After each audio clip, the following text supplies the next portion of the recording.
ready for brand stories? Get inspired and learn from thought leaders, CEOs, business owners, managers, entrepreneurs, and experts who tell their brand stories and share their first-hand insights. Welcome to BrandsTalk. I'm your host, Brigitte Bakowski. I support entrepreneurs and organizations to become future market leaders by transforming their ambitions and passion into an online brand that radiates beauty, brilliance, and authenticity, attracting the clients and recognition they deserve. Let's get started and dive with me into the world of brands.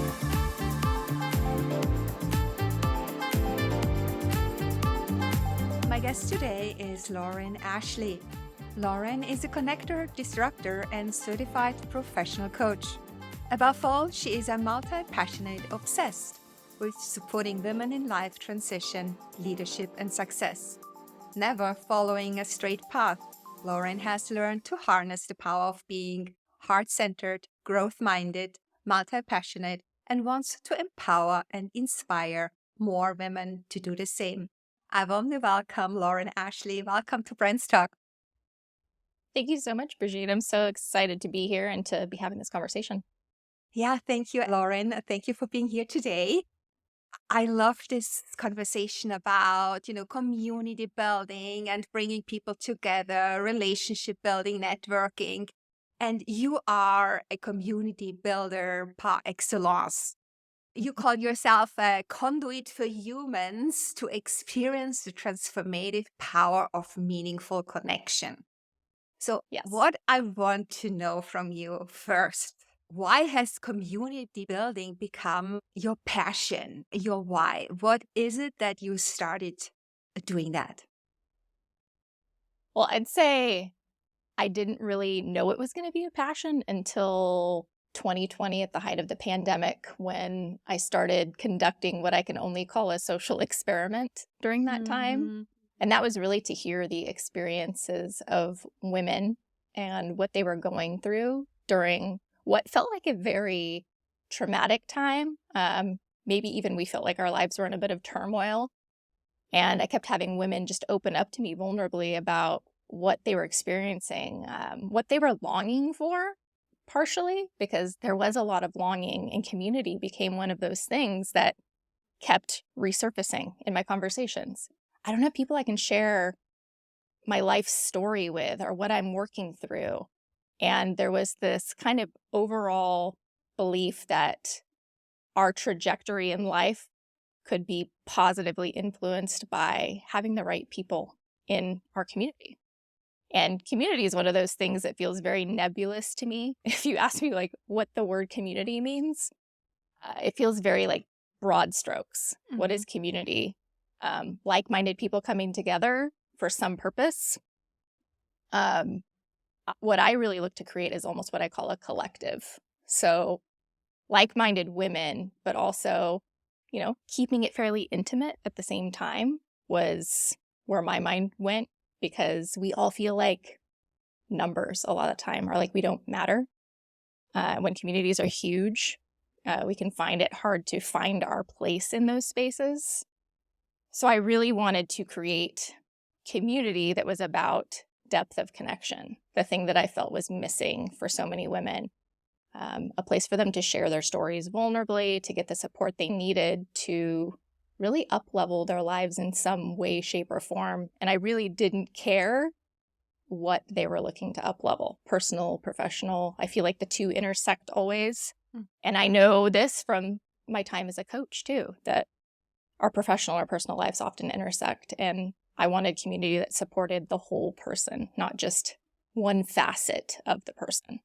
So that's what I've been doing ever since 2020. Yeah. And why especially women? Why are you focusing on women solely?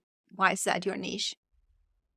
I feel like, one, I am a woman, so I get the circumstances and the struggles that most women have, especially related to what I felt was almost midlife, even though hopefully I'm not midlife. Hopefully I'm a little bit behind midlife at this point. I'm in my 40s, so I'm straddling that line. But definitely some of those themes that come up as we're aging, wanting to find ourselves, find our place in the world, our purpose. I tend to attract a lot of women that are what I would consider change makers in some way. They're wanting to make an impact in the world. They're tired of just going through the motions. And they often get inspired by being around other women that are similar. Mhm. Problem I kept hearing was, I can't find these women, or I don't have the time. So a lot of what I took upon myself was finding the right women, curating the right women to be in spaces to have the right conversation at the right time. And where are they on their journey? Are these executives? Are these people who are already, embarking on their entrepreneurial journeys? Are those newly minted entrepreneurs? Are those seasoned entrepreneurs? Where are they on their journey and where are they transitioning to? I would say there is a variety. I can't put her in one box, Mhm.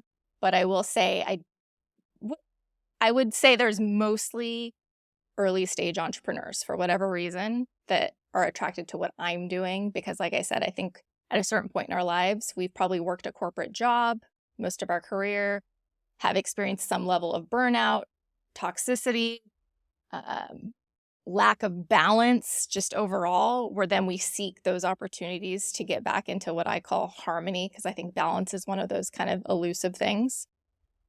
So the logical choice for many becomes exploring entrepreneurship. And some people, straddle the fence. I'm going to do a little bit of corporate and I'm going to do a little bit of my own thing and figure out if I can take it full time or if I want to take it full time. What I would say most of these women have in common is just the desire to experiment in their career and in their lives because whatever they've been doing hasn't been working. It's exactly how I felt at the time I was having all these conversations. Mm. Tired of going through the motions, wanting to do something that had meaning, wanting to do something that felt purposeful, intentional, whatever you want to call it, and trying to find my sweet spot. And I see so many women trying to do the same thing. And that became very inspiring to me too. I'm like, I'm not the only one looking for purpose and a mission to get behind. And how cool to be a part of helping other women explore what that is for themselves. That's a beautiful mission that you are having here.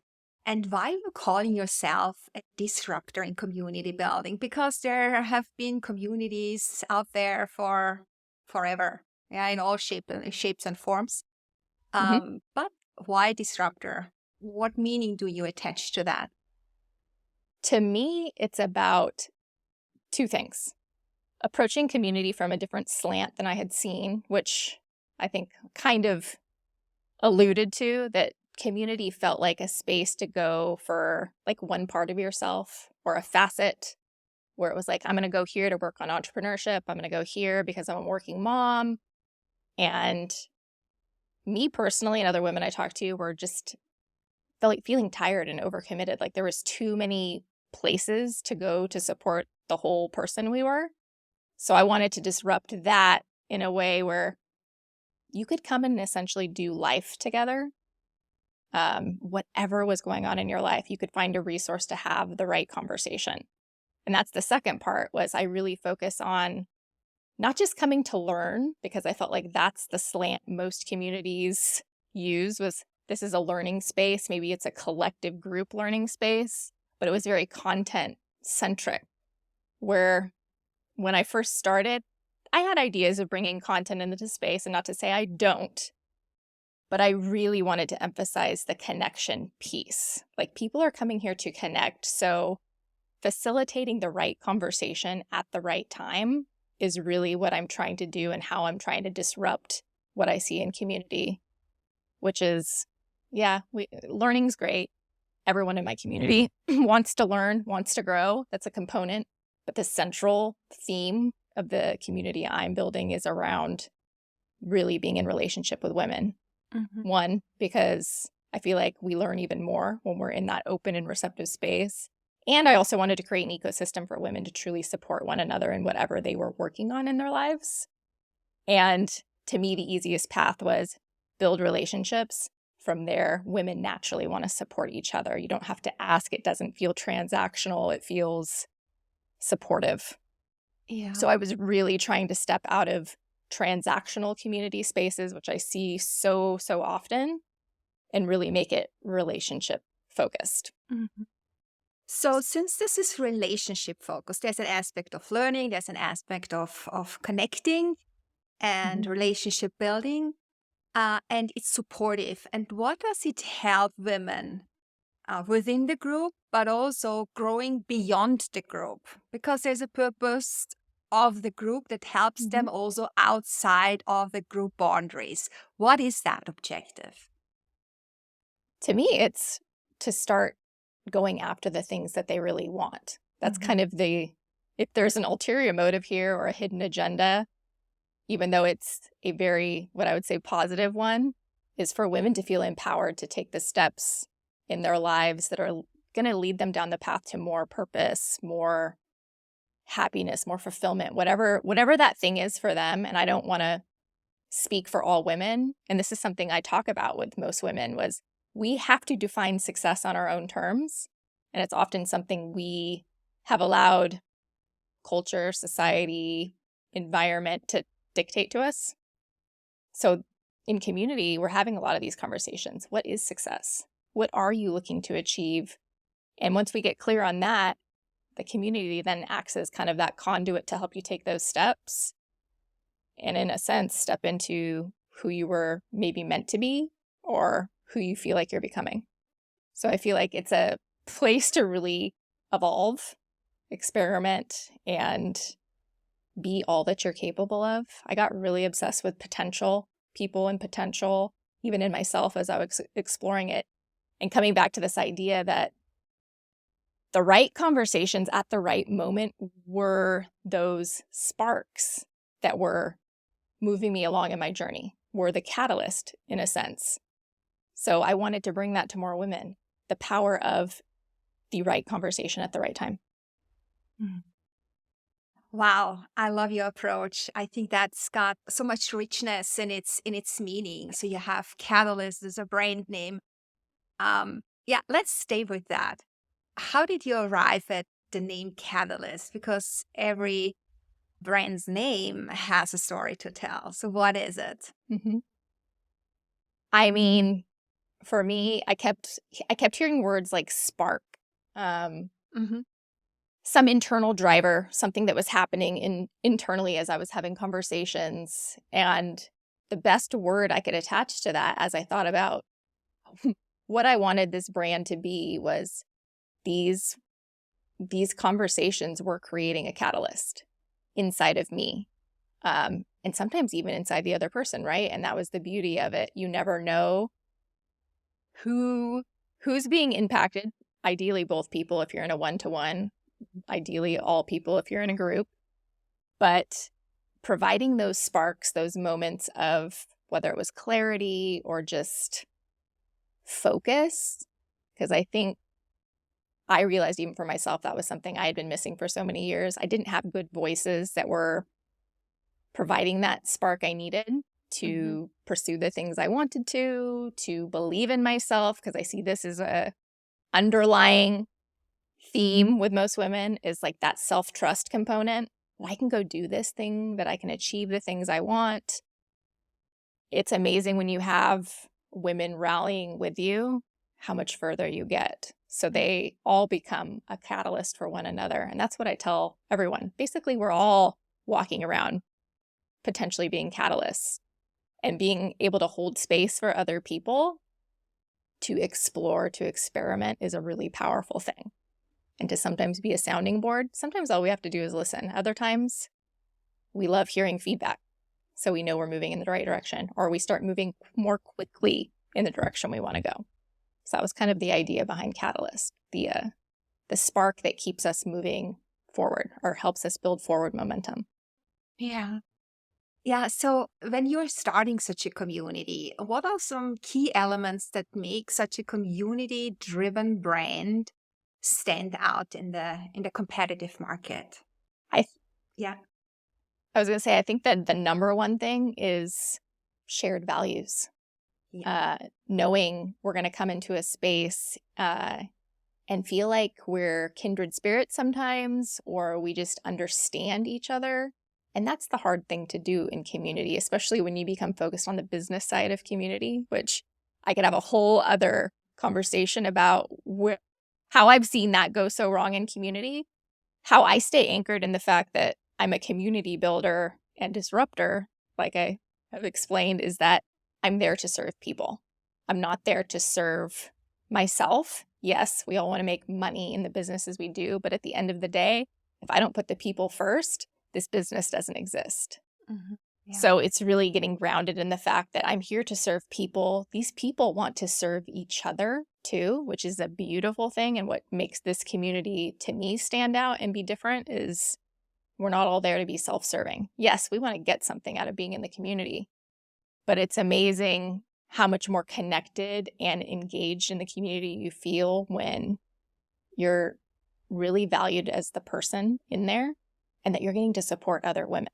Because that's the first thing we want to do generally as heart-centered women is, how do I support you?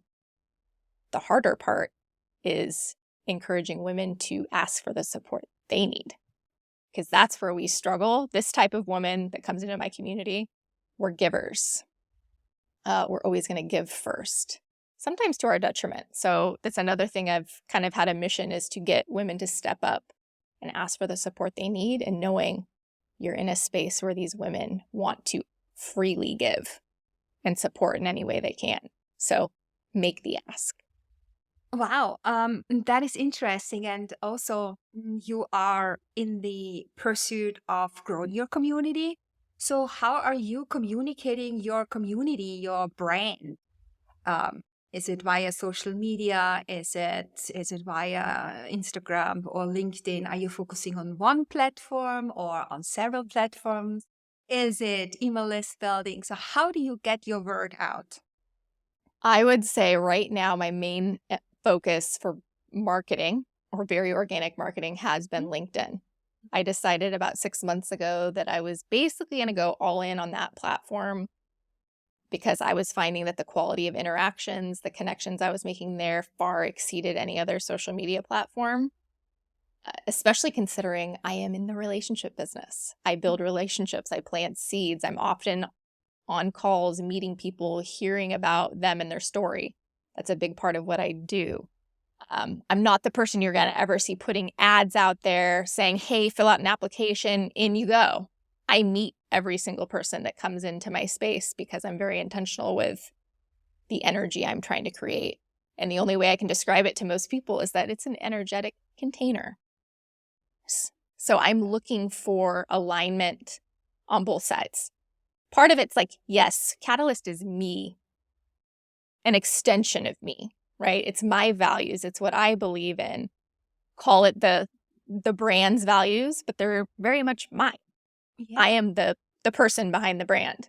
So anyone who comes in is going to align with me, probably energetically. So that's usually the first interaction and the first test of, is this going to be mutually beneficial? Do you like the energy you're receiving from me?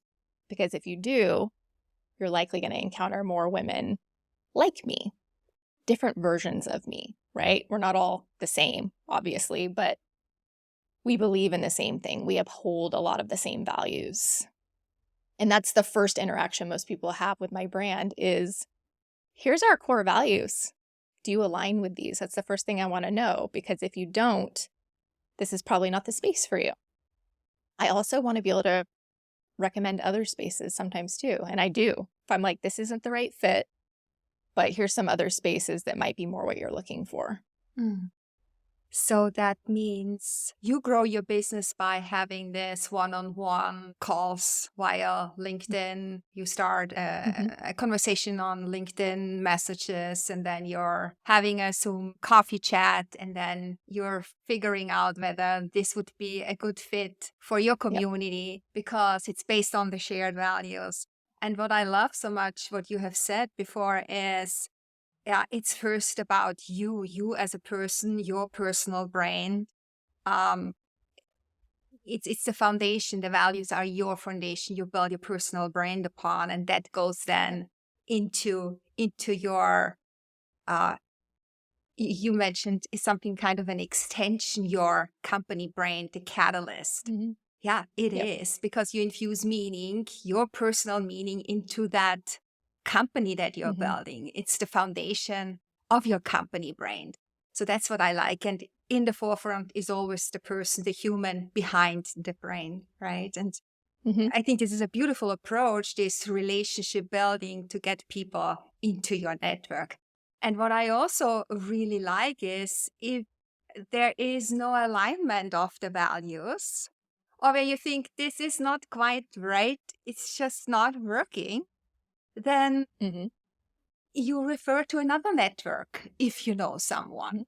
So when we, from, let's say, someone who wants to be in a network is searching for that, what should we keep in mind? Do you have any advice?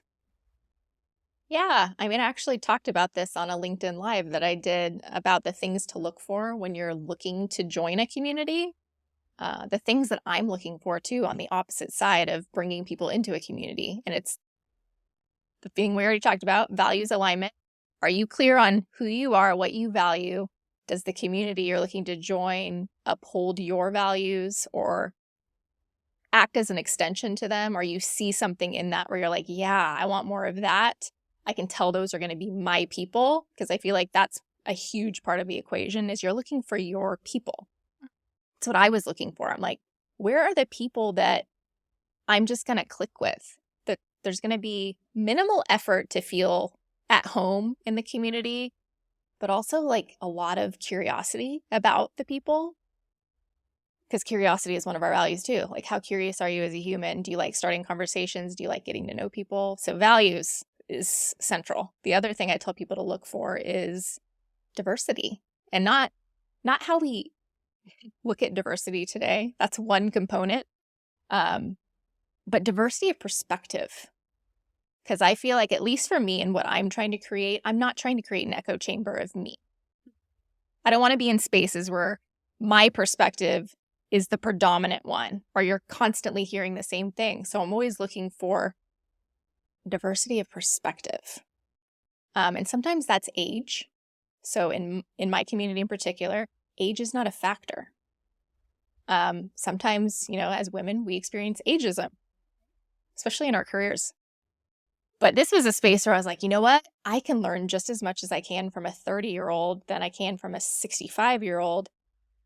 And I've got women that span that generational gap. And I love that about this space, because there's so much wisdom that's being shared and so many different life experiences.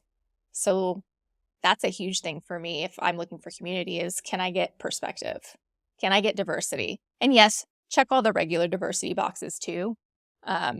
Different lived experiences, different races, different cultures. I want all of that too. But perspective kind of floated to the top. What can I learn from you that's different from my own life experience? And that's been a really beautiful thing to witness in my community. The other thing I think is experience, like creating experiences to learn. And maybe it's not the traditional sense we were talking about in community where we come, there's a workshop, we do things around that.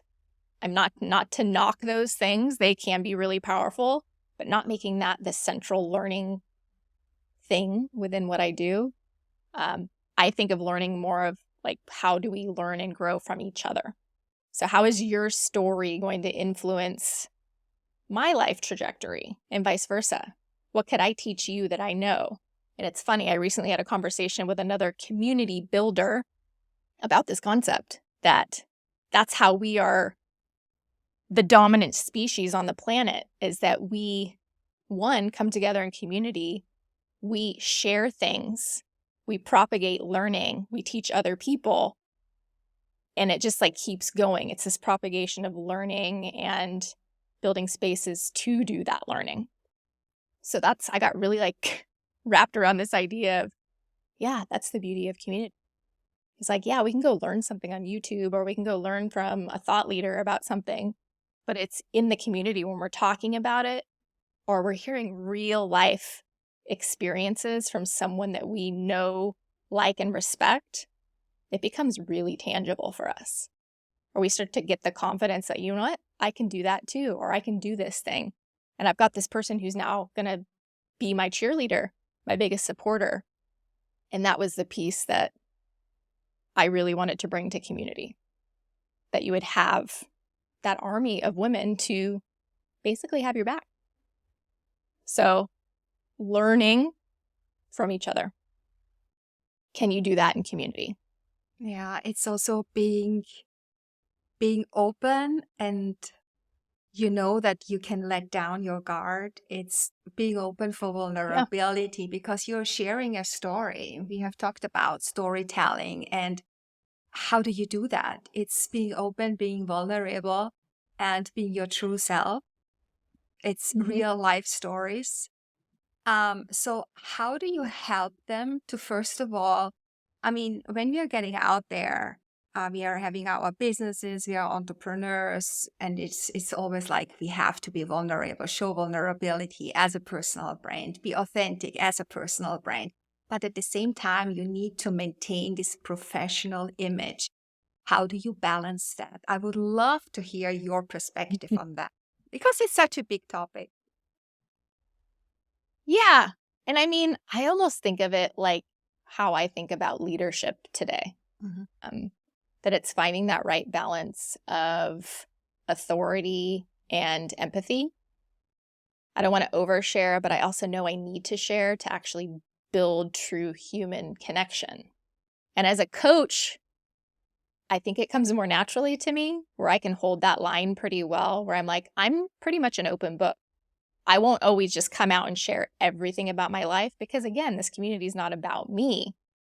But at the same time, people in my community are naturally curious about me because this is a personal brand. So I basically let them invite questions about me. I don't lead with myself all the time. Although what I project on social media, what you see, is very much me. I don't have a content strategy for social media either, which is somewhat controversial because a lot of content strategists will tell you, plan out your content 30 days, 60 days, 90 days in advance. So it's all organized, schedule it. I did that for a time. But I got to a point where I was like, this doesn't feel authentic to me. Yeah. I'm talking about things that are not things that are top of mind right in the moment. And I became a little bit more focused on just be who you are in the moment and be clear on what your values are in the stories you tell, and you're going to attract the right people. And that's worked really well because people often ask, how many people do you have to turn away? And I was like, honestly, not that many, because I'm pretty aligned in my messaging and the right women are coming to me. I'm speaking to things that hopefully are resonating, things that we all go through as women, and creating spaces for women to share their stories, because that's been the number one thing that I think has worked well for me, is inviting other people to basically lead the conversation. I may start it, but I'm just curious and I want to know their story, because then I'm always like, who do you need to know? I'm connecting dots in the form of people. Who do you need to know that would be a catalyst for you? And that's kind of how I act in my community too. I tell people I'm a little bit of a matchmaker in that sense because, again, I go back to that timeliness of the conversation. What's going on in your world right now, I care enough to try and know that consistently. So I'm always making the right introduction at the right time as much as possible. Yeah, it's more about listening. It's when you listen, you learn, and you can better help them. And if they want to know more about you, they will ask anyway. They will. And I've had plenty of people ask, especially around, becoming a coach or my divorce, things that I've been very public about, things that have impacted my life, because I know these are stories that a lot of women share and feel maybe shame talking about. Because I know I had to work through my own amount of shame around certain stories I was telling myself. But I always tell women, like, the power of storytelling is that when you're vulnerable, you invite other people to be vulnerable, and you're liberating yourself in the process, and therefore inviting other people to be a part of their own liberation as well. It's a beautiful domino effect. All right. In your community, you mentioned it's about learning, it's about connecting, and you also are a certified professional coach. How do you integrate your coaching principles, that what you can also support with as a coach, into your community, which is a place of empowering women? So how does that help you empower women that are in transition and help them to lift each other, learn from each other, being vulnerable, being open, sharing their stories, etc.? I think a lot of it is really just being able to model that for other people.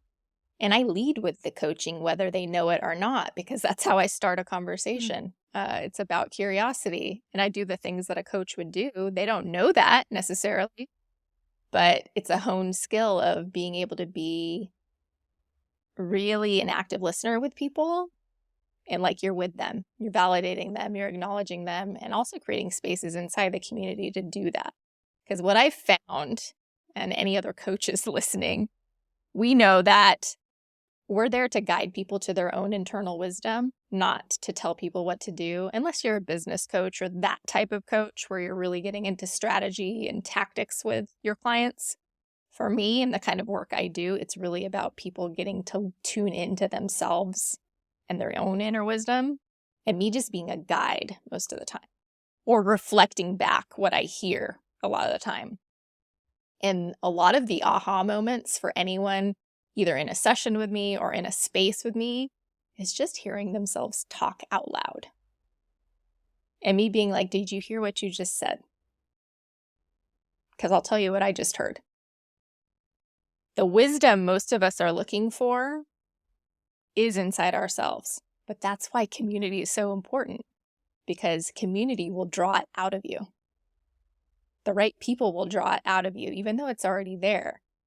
And we'll continue to get stuck along the way. That's why I say, community, at least what I'm building, I didn't see it as a place where it was transient. Like you would come for a month and get what you need.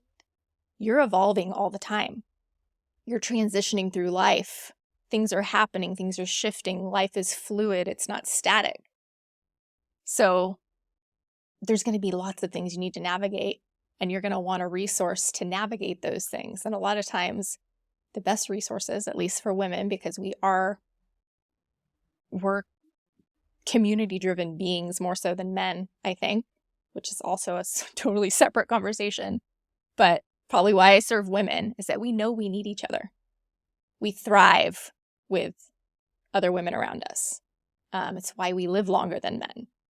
We know this. We know we need other people in our lives, especially women, and really strong, empathetic, smart, talented women just give us that fuel to our fire even more. So that's really the beauty of all of this to me, is bring those people together.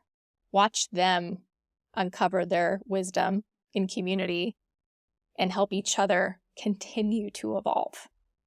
Wow. It's been now it's more than 3 years that you have started your community business, right? I started, I would say, researching and validating what I wanted to create for the last Okay. 3 years, and I launched it last year. Okay. So you are in the early stages of entrepreneurship. I would love to know, embarking on this journey, on this branding journey, because you also had to, establish yourself and find your identity and come up with a strong, compelling brand. What was easygoing in that transition and building up your brand? What was easygoing? What was more difficult now in hindsight? I think it was easy to land on what I was all about. It was harder to put that into words succinctly. So when I started my messaging, it took me a while to hone in on how I wanted to show up, what I wanted to talk about, how that translated to community. So I'd say, like anything, it goes back to the storytelling side for me, because that's what we do in community, is leaning on that part of who I am to sell the brand. Do you think you had Because a head start because you are a certified coach? Because you always, you're used to reflecting and immersion. Do you think that gives you a little of an advantage? yeah, but also I think it was easy to hide behind some of the stuff I was still working through, Oh. or being like, I don't know how transparent I want to be about the things I'm struggling with, which was the exact same thing I'd hear women telling me. Like, I don't talk to people about this. I can't even tell you how many times those words were uttered to me. I don't usually talk to people about this. I feel like I've been suffering in silence about this, and I'm alone. And that kind of became my motivation to start sharing some of the things that have made the most impact in my brand, the things that I probably was ashamed to share about when I started, because it was putting myself out there and on a platform that was pretty much slanted towards business, although I do see a shift happening on LinkedIn, and anyone who's on LinkedIn probably see this too. More and more personal stories are being shared. I started leaning into that. I was seeing more people doing it and trying to find more creative ways to share what I was going through in the moment, and also at the same time share the value of community and what my community was doing for me in those moments. And also, something I would share with every woman I talked to was, this community exists because of conversations I had with women. This would not exist without those conversations. And I'm finding that to be true for the women in the community too. Like, they're pivoting in their businesses. They're starting new businesses because they're getting that clarity and having these conversations that's allowing them to, again, build that forward momentum. And maybe for the first time in their lives. I mean, it's also something that you're sharing what you personally have gone through, and you are a little bit ahead of the journey. And I think that makes it also more authentic, and you are kind of one of them. It's not someone, I've done that 20 years ago and, I know what it means, but you can really feel into, and that's why you resonate with them deeper, or in a very specific, very close way, and they feel that, and that makes it also so precious and valuable for them to be part of such a community that is led by someone who really knows and feels and has gone through that just before. Mm-hmm. Yeah. Yep. All right, Ashley, we are almost at the end of Lauren. Lauren, sorry, I'm always calling you by your last name because maybe I had Okay. someone whose first name was Ashley. Anyway, we are It's a almost. common first name. Yes, it is. Lauren, I would like to do a quick word wrap with you. I'm throwing out a word, a term, and you just answer top of your mind, coming from the heart. Okay. Transition, what does it mean to you? It means any change, evolution that one is experiencing in their personal journey. Mm-hmm. Confidence. Confidence, the willingness to be courageous and keep showing up even when you're afraid. Yeah, beautiful. Entrepreneurship. For me, following passion to do something that has meaning. Community. Mm-hmm. A place to become more yourself. And brands. Brands. Powerful vessel to create change in the world. Okay. Yeah. Lauren, where can listeners find you? Maybe get in touch with you? Want to become part of your community? How do they find you, reach you? Well, I'd say social media wise, like I said, LinkedIn is where I'm at, where I'm having most of the conversations, where I do some kind of community targeted events. So Lauren Ashley on LinkedIn, Catalyst on LinkedIn, you can find me there. And then my website, if you're curious about what I'm building, what we're all about, what these values are that I speak of, you can go to www.weareacatalyst.com. Awesome.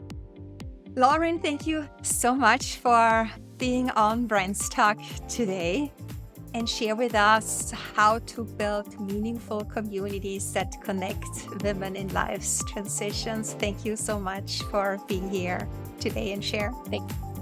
Thank you so much for having me. Thank you.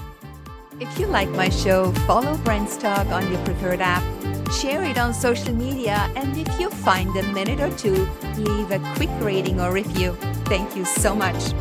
If you want me to guide you to become a future market leader by transforming your ambitions and passion into an online brand that radiates beauty, brilliance, and authenticity, attracting the clients and recognition you deserve, drop me an email. I'd love to be your guide on your hero journey. Check out my website, bridgetbrands.com. Connect with me on LinkedIn, Facebook, Instagram, and Twitter. I hope you will stay tuned in on the next episode when we dive into the world of brands.